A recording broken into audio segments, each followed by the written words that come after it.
மனித உரிமை மீறலில் அலட்சியம் காட்ட வேண்டாம். கோவை மாவட்ட ஒருங்கிணைந்த நீதிமன்ற வளாகத்தில் இன்று நடைபெற்ற வழக்கறிஞர்கள் கலந்துரையாடல் நிகழ்ச்சியில் ஈரோடு குணசேகரன் சிறப்புரையாற்றினார். கோவை ஒருங்கிணைந்த நீதிமன்ற வளாகத்தில் இன்று கோவை மாவட்ட வழக்கறிஞர்கள் சங்கம் சார்பில் 26வது ஆண்டு அனைத்துலக மனித உரிமைகள் தின சிறப்பு கருத்தரங்கம் மற்றும் கலந்துரையாடல் கூட்டம் நடைபெற்றது.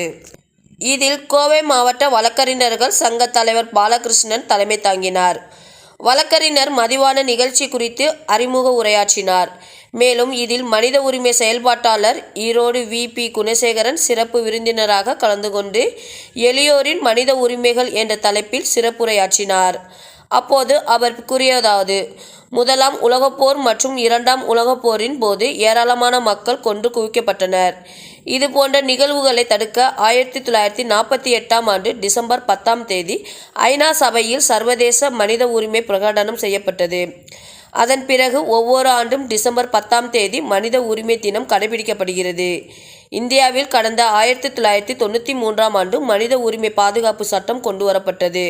ஆனால் உடனடியாக நடைமுறைக்கு வரவில்லை.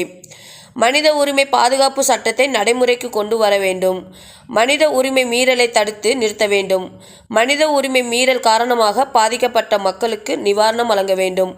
மனித உரிமை மீறலுக்கு காரணமாக இருந்த காவல்துறையினர் தண்டிக்கப்பட வேண்டும் என ஈரோடு நீதிமன்றத்தில் கடந்த 1997ஆம் ஆண்டு வழக்கு தொடர்ந்தோம். ஆனால் நீதிமன்றம் இந்த வழக்கை ஏற்கவில்லை.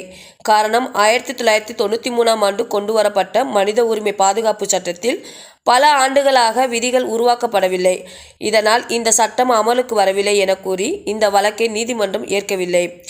இதையடுத்து உச்சநீதிமன்ற நீதியரசர் கிருஷ்ண ஐயரின் முறையிடப்பட்டது. அவர் இந்த வழக்கை சென்னை உயர்நீதிமன்றத்துக்கு அனுப்பி வைத்தார். இதையடுத்து அதை பொதுநல வழக்காக நீதிமன்றம் ஏற்றது. இந்த சட்டத்தில் விதிகள் உருவாக்கப்படாத காரணத்தால் நிறைய பேர் பாதிக்கப்படுகின்றார்கள். இந்த வழக்கில் நாங்கள் கூறும் தீர்ப்பை தமிழகத்தின் பிற நீதிமன்றங்கள் பின்பற்ற வேண்டும் என சென்னை உயர்நீதிமன்ற உத்தரவு பிறப்பித்தது.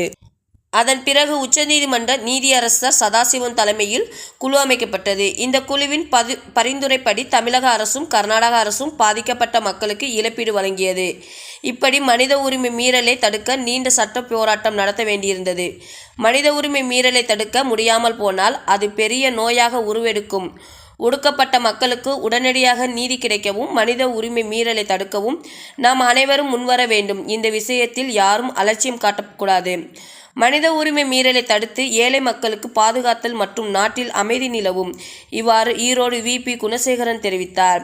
இந்த நிகழ்ச்சியில் மூத்த வழக்கறிஞர்கள் பாலமுருகன், சாரதி, சுதீஷ், கோவை மகளிர் வழக்கறிஞர் சங்க தலைவர் அப்போலின் அற்புதராஜ், செயலாளர் தேன்மொழி, கோவை குற்றவியல் வழக்கறிஞர் சங்க தலைவர் ஐயப்பன், செயலாளர் சீலாராஜு மற்றும் பல வழக்கறிஞர்கள் பங்கேற்றனர்.